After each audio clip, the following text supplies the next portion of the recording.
Welcome everybody to another one of the Carb Hall of Fame inductee interviews, and we have got Zeke Young, and he is the son of one of the inductees, E.H. Ed Young. First of all, Zeke, let me congratulate you on your dad's induction into the Hall of Fame. I am sure it's been quite an honor for you and your family. Oh yeah, I want to thank the Hall of Fame and all the members, the people that voted, and yes, it's truly a great honor. And like I said, going to the banquet, that was truly a wow moment to see people that raced and all that. But again, thank you for the honor. I'm sure you run into a lot of people, just kind of like we were talking before we started this interview, that have spent many a memorable time at the track and enjoyed all the stuff. But that's actually just a small part of stuff that your dad did in and around and for Riverside, Missouri. Yeah, we still get a lot of people coming to the store, and they can still remember Saturday nights. And one of the things, Riverside was such a hopping town and all that, and we had a kiddie land next door to it, and people take their kids there before they go in the races and everything. But yes, there's a lot going on. Your dad was a driver for the Curtis Candy Company early on. And then he moved to Riverside in the late 40s. Where did he live in Riverside at that time in the 40s? I think it was right there where he built the store. Mom and him used to live on right across the street in some little cottages back then. Yes. And then after they built the store, they actually built an apartment on top of the store and lived above the store. And then we had two floods in 51 and 52, back-to-back floods. And then later on in the 50s, the store burned down, so they moved across the street. And then, of course, 93, we had a store flood. Dad always said stores have a lot of grand openings. He had a lot of grand closings. Underwater. Yes. Tell us the story about the chicken hawk. The chicken hawk, well, it was a Studebaker, and I remember it was gold and had the big fins there in the back. And he said that one night he was coming back, I don't know where he's coming back from, but he said he got going across that Fairfax Bridge. And he says the last thing he remembered was 100 miles an hour, but then the hood flew up, so he had to stick his head out the window, and then he met the Riverside police. So that's the story of the chicken hawk.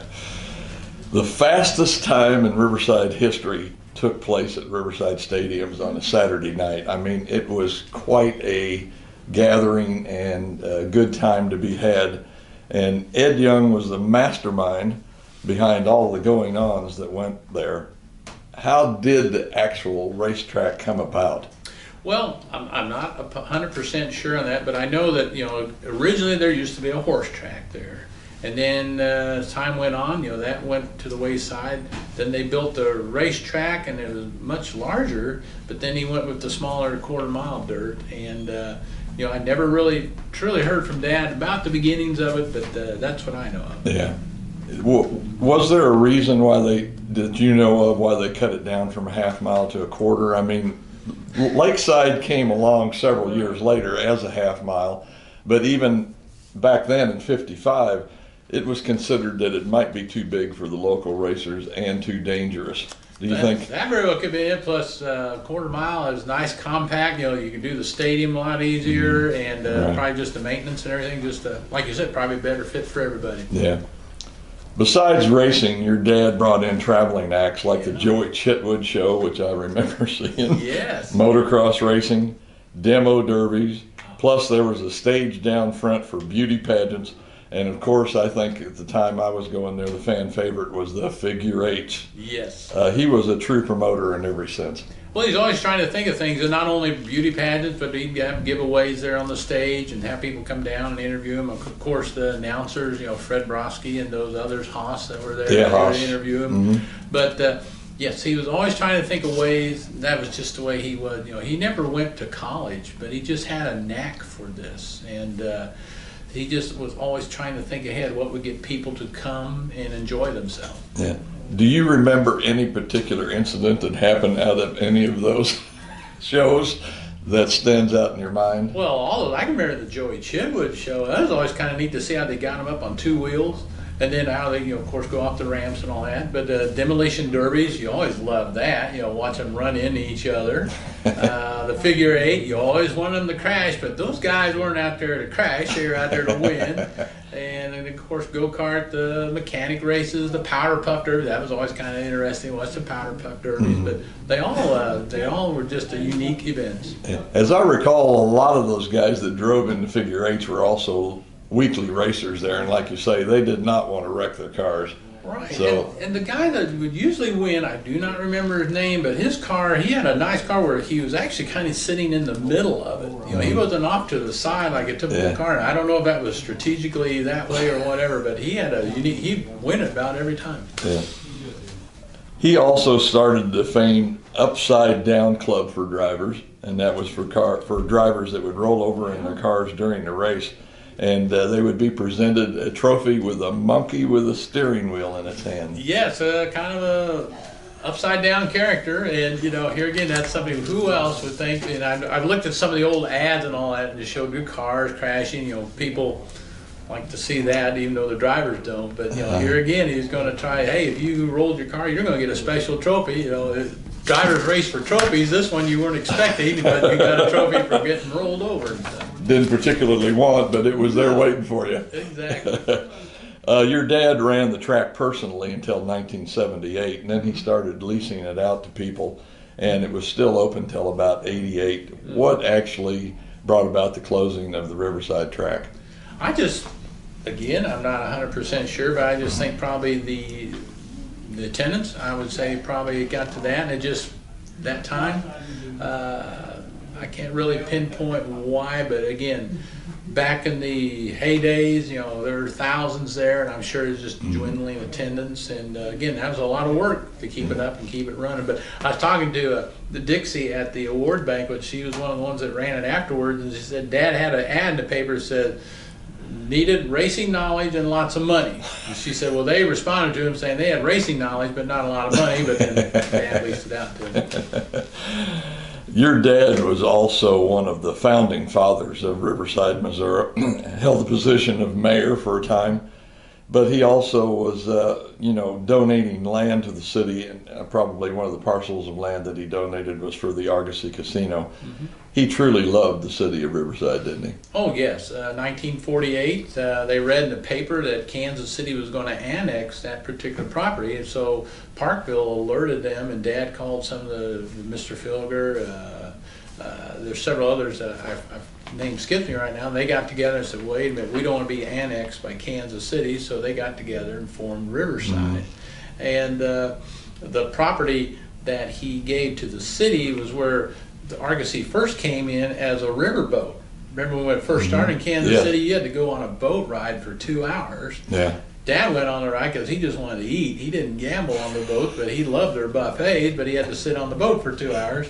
But he donated that land to him, and now Argosy taking the land next to it, but where he donated that land for the first Argosy is now the E.H. Young Park in Riverside. That's just what I was going to ask, if it was part of the park. Wife and I have been down there and walked around and really enjoyed it. And they're making a lot of improvements on that. Got some big plans for that, but that is the park now. Yeah.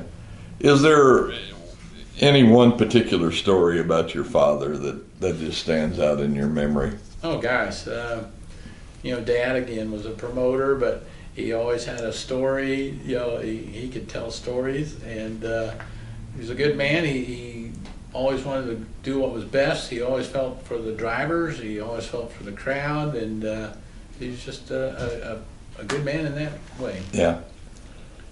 You call it the Green Mountain. Mm-hmm. That stands now where the track. In fact, I think just a day or so back, I went by the Green Mountain, and of course, I always look at it and I think, is that really a fitting finish for the old track? Do you know, did they actually grade it up before they put that there to just cover it? Dad's the one that named it the Green Mountain, because I can remember it just kept loads of dirt coming in, and they filled it in. I don't know if they graded it down or not, but since this is all taking place, I think we need to make maybe a little monument or something, and put a plaque out there to signify where Riverside Stadium was at. I absolutely agree with that. I think we should start a fund or an account or something. We'll take care of it. We'll to do that. We'll do that for you. To recognize that, Yes, because sir. it truly was a happening place. I think you were talking about at the banquet how with the home across the street there. Oh, yes. It was a hopping place. Yeah. And all that went on. Absolutely. Can you tell us anything about what you remember about that? Oh, again, I remember all the neighbors sometimes would call Dad saying it's too loud, it's going too long. You know, like I said, you could hear it clear up to Weatherby Lake and beyond, and it would go till midnight or 1 o'clock. But you know, just the anticipation of race night. You know, even before I start, or even after I started working there in summers, a lot of time, you know, people, you get that track ready, and the people start filing in there, and you can know who the families are from the drivers, and then the fans come in with their favorite shirts, and it's anticipation. You hear the hot laps going on, then it gets silent. You want to know what's going on? Yeah, what happened? Well, then the national anthem, and then they fired the engines up, and it was race night. It was time to go racing. And you personally had quite a bit to do with the track. At what age now was it when you first started helping out, and what were some of your duties? Boy, I don't remember what age. I'm so young now. I'll always be young. But, I did it all. From watering the track, you know, I kind of enjoyed that. Friday nights, there'd be 4 of us out there. On the dry nights, we'd have to get out there Friday night and start watering. There'd be 4 of us out there straight away, turn 1 and 2, back, and then the 3 and 4. So we do that all night, and then the next day, you know, to get the water trucks in there. But you'd spend all day doing that. You know, I cleaned all the stands there. We had a big crew that would have to do that. I've cleaned many of bathrooms, had the rotor-rooter many times, did all that, mowed the grass, helped with the whitewash. And then I got into selling tickets, and then even running the ticket office there for a little bit too. So, but about did it all there. Enjoyed it. It was fun.